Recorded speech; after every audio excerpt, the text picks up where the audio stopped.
जन्मदिनमिदम् I प्रियसखे जन्मदिनमिदम् I प्रियसखे शन्तनोतु ते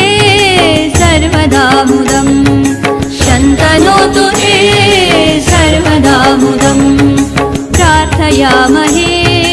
भवशतायुषी प्रार्थयामहे भवशतायुषी ईश्वरः सदा त्वां च रक्षतु ईश्वरः सदा त्वां च रक्षतु पुण्यकर्मणा कीर्तिमर्जय पुण्यकर्मणा कीर्तिमर्जय